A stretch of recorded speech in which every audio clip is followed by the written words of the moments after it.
show, Five Stripe fam. I'm AJ. And wherever it is you get your pods, subscribe, share, and leave us a good rating.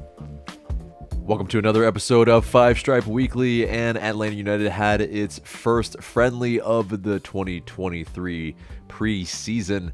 And yes, Atlanta United drew 3-3. Not a spectacular defensive performance, but there were some connections that were saw, but I think largely this was a run out for fitness, and not too much should be taken from it. A lot of rust shown indeed. But before we get into that, the Atlanta United players, they wore armbands to honor the life of Anton Walkes. And Brooks Lennon, he mentioned earlier in the week in the press conference that he did that they will use the memory of Anton Walkes as, quote, fuel for this season, unquote. And he said, quote, also as well, you never know what can happen in life. Every day that you step on the pitch, you give your all for the badge, for this entire organization, just be a good person off the field, end quote. And so, definitely somber moments, but great to see that Anton Walkes is being honored by the team as well, because, while he may have moved to Charlotte FC, the impact was far and wide, and that as much could be seen as the celebration of his life at the Charlotte's stadium. They on Tuesday, they apparently stories, they flowed freely, and they were heard by several hundred who attended the service, including Jose Martinez, Mikey Ambrose, amongst others. And the truth probably was affirmed in those stories that Walkes, he's one of those that seemed to be loved by everyone, everywhere he went. So definitely, it is something that is incredibly sad, but yes, rest in power, Anton Walkes. But back to this match. The starting 11, probably the strongest starting 11 that we can have without, say, our any new signings, and also Thiago Almada. He suffered a knock in training, and so he made the bench in the reserves, but he was seen visibly limping during the match, just moving around the bench, and afterwards signing, kits and various things with the fans. He seemed to be favoring his right leg, ankle, something, but apparently, he did maybe suffer something on Friday. But that starting 11, Guzan and Miles Robinson, they started for the first time since they've been, recovering from their respective Achilles injuries. But definitely to note, Parata and Miles Robinson starting together as a pair for the first time. Gutman and Lennon started as the fullbacks, and the three-man midfield of Ibarra, Sosa, and Mateus Rossetto, and Chol and Araújo were the wingers, with Jackson Conway up top. So, you saw a little bit of rust, not just a little bit, a whole lot of rust from, I think, a number of players. And unfortunately, when you're at the back at goalkeeper, pretty egregious. Brad Guzan, he tried to stop something from going out and spilled it, and a Chattanooga player was able to bag his goal for the first goal of the game. Really, really bad look, gotta be honest. Really pretty ugly. But we came back, and Luis Araújo, he was able to sink the penalty that was that was won by Andrew Gutman. And yeah, you have us fighting back and forth in this game, and then we unfortunately give up, or we get a lead in this match. Machop Chol, he was able to be in the right place at the right time. Another goalkeeper error here, but yeah, Chol, he was able to capitalize to control a deflected ball, and then he scored in the open net. But yeah, another goal by Chattanooga where, yeah, I mean, a lot of chaos inside the mixer in the 6-yard box, and our defense was yeah, just kind of caught sleeping a little bit, not able to fully make a clearance, and yeah, from a really tight angle was able to they were able to equalize. But then yeah, we were able to get another goal by Luis Araujo, so he was able to pounce on another opportunity, and he got a brace. But yeah, just a couple minutes later, Chattanooga, they were able to equalize as well. And yeah, it was another close range shot, and it's 3-3. So, I mean, yeah, it's, I think, a lot of poor performances, unfortunately, if we want to really assess this, in terms of really looking at it. But we do know that, yeah, it is a friendly, but yeah, you got some really loose passes, and yeah, it's something that's from some players that are fringe players, in my opinion, that we really have to upgrade from. And Mateus Setu, Franco Ibarra, yeah, just a lot of really cheap giveaways, and it's just, yeah, hopefully they can get be a little bit better, and it won't be as much of a worry. But it's just the history that they have with us. It hasn't exactly been spectacular, so it is something that we are worried about. I mean, I'm worried about that our midfield is something that's just maybe not quite there. But other notable players that were missing from the 11 as well, Derek Etienne, yeah, he was also held out. He's still recovering from an injury as well. But yeah, you have large in part still, like, the as much as we can, the strongest 11 that we can field at the moment. And yeah, to pretty much yeah, concede all these goals. Okay, yeah, get it out of the system early. This is a match fitness type of match, and not really a something that's large in part. Every single thing needs to be dissected. But that second half, we were able to, and I think with necessity, we had to field an entire starting 11, new starting 11, wholesale changes.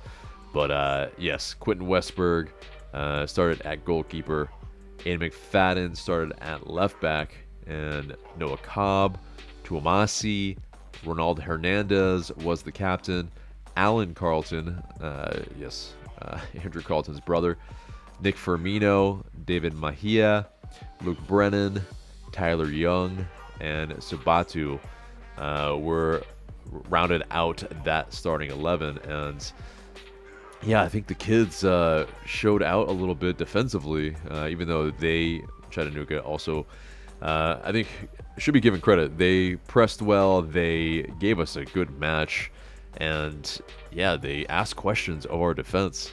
And I think in the second half, yeah, we were able to get a little bit. I think our starting 11 in the second half was just a little bit stronger, but they couldn't put the ball in the back of the net. But Noah Cobb definitely showed his positional awareness. You saw some good balls from McFadden from the left side using his left foot. Yeah, it's that ability that he's shown on the ball, being a former attacking midfielder. And yeah, I mean, Ronaldo Hernandez was able to make some runs, mix it up, and really took charge in some aspects here. But yeah, David Mejia as well, some good runs, and yeah, I mean, larger part though, and yeah, Luke Brennan I think was another standout that yeah, pumping some balls in. Tyler Young had some of our best chances, but unfortunately, yeah, it is a 3-3 draw. And I mean, that's a great result for Chattanooga FC, but yes, for Atlanta United, yeah, for an NISA team, we probably should have slapped them like we did in the U.S. Open Cup, but unfortunately that's not the case. It was not a 6-0, it was a 3-3. It's a preseason, and so, okay, you know, you take the pluses in that most of the players were not injured in this fixture. There was maybe a little bit of question for Luke Brennan, but other than that, everyone looks to be okay as of now. So, yes, up next in Atlanta United's preseason, they will begin the next leg of the preseason on a 10-day trip to Mexico City. And yes, there are, yeah, there's of course the February 4th match against Atlante. So, yes, in terms of Thiago Almada, yeah, that's hopefully just a knock, and he will be okay. But yeah, hopefully he can get his legs under him. And by God, some of the other players on the squad, take it easy on those sliding tackles. I mean, come on, man, come on, guys. But anyway, so moving on to some transfer rumors, and yeah, we had a rumor for a center back, 5'11", 26-year-old central defender from Peru, Luis Abram, and he plays in La Liga 2 side Granada.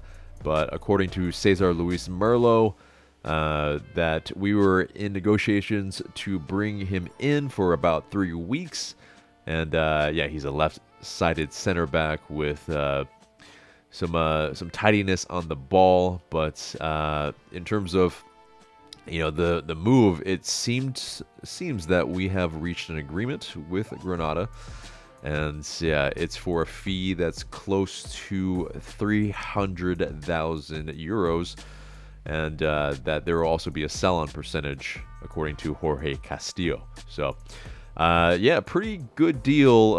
It's a La Liga 2 side, of course, and so it's probably a level that's just a little bit, you know, probably pretty similar to ours. But yeah, I mean, a player that's on the left side, I think that's something that we need. We need a left footer. We need somebody that can, so we don't have to, you know, that right footer on that left side of a pairing of a center back. It is something that's, you need that quickness of thought, that quickness of foot, and yeah, when you are playing with two right footers, I mean, if they're not as adept with their weak foot, it will affect the speed of play. So I think this is a good move to bring in somebody that can possibly play that, and maybe not the biggest size, but I think it offers us some flexibility and some dynamic. So that is, I think, a decent signing, whether it's for depth or for our starter, we shall see. But I think what is a big miss is that we missed out on Alexander Callens. Girona, they officially signed him this week, and so he is off the board, and it looks like Luis Abram is the man that is coming in. But speaking of players that might be coming in, whew, we've got a saga on our hands, and doesn't it always seem like the case, right? But yeah, first up, last week, yeah, we were you know, linked to Giorgos Giakoumakis. Oh, it's a tough name to say, but Giakoumakis, and according to the Greek website SDNA, Giakoumakis, he accepted an offer to join Atl United on a January transfer, but they didn't have an agreement with Celtic quite yet, and that offer might have been £4 million. But it's this back and forth. Celtic, they were apparently at that time ready to sell Giakoumakis to Urara Red Diamonds, a Japanese side, and after they had accepted an initial bid of £3 million,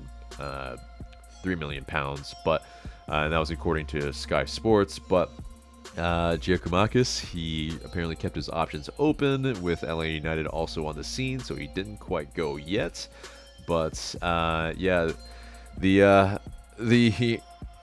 move apparently was on for Giakoumakis to go to Atl United, but Celtic, they apparently rejected the initial loan offer, and they went with the Red Diamonds. But then he is now like returning to Glasgow to complete the transfer apparently. But it's a bit of back and forth, a lot of back and forth. Basically, it's between us two, Red Diamonds and Atl United. But it was a twist back and forth where it looked like the Red Diamonds might get him, and he was on a plane there, and they apparently already accepted the offer of, the $4 million. But another twist, LA United, they are now big favorites, according to Fabrizio Romano, that, we tried to hijack that move, and a new $4.7 million proposal has been accepted by Celtic, and the personal terms are still under discussion, but we have our DP spots, and we want to get it done. The situation apparently is still very fluid, according to Tom Bogert. That it's Elena's still pushing closer and closer, but it's not done yet. The loan with an automatic purchase option wasn't possible, so Atlanta, we needed to move some budget around to make it possible. So very, very interesting. But large in part, it looks like Giakoumakis is coming to Atl United. We will find out soon, probably this week. But he's a player that has some size, has that decisiveness inside the box, and the past couple of seasons has been quite good for Celtic. So a player that, while he's 28, he can contribute now, whether for the long term or not. I think maybe we now are in win now mode. So very interesting indeed. And I think the next very interesting bit is that LA United, they announced the new kit numbers for the 2023 season, and there are some notable changes, many changes really, I would say. But Almada, he switched to number 23, in which he has worn in the past with Velez Sarsfield. He went from 8 to 23, of course. Aruju went from 19 to number 10, and the new boy, Derek Etienne Jr., will wear number 18. And Josetu, he switched from number 9 to 20, which now opens up that number 9 number.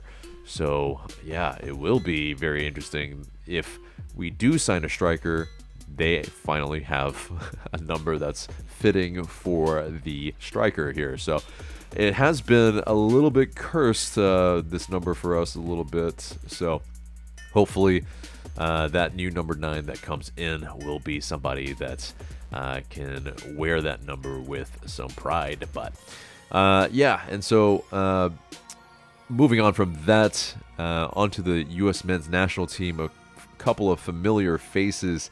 Julian Gressel and Brandon Vasquez, of course, both made the U.S. men's national team squad, and they hooked up for a beautiful goal for for Brandon Vasquez's first goal of his U.S. men's national team career. It was, as you would imagine, A ball pumped from the right wing from Julian Gressel and Brandon Vasquez. He finishes it with his head at the near post. And wow, I mean, yeah, it's just, there is some saltiness from some Atlanta United fans, but I think large in part, like, we're ecstatic that these two are able to make the U.S. men's national team and hook up. And it is a what could have been for sure, because it looks like both of these guys are still doing it.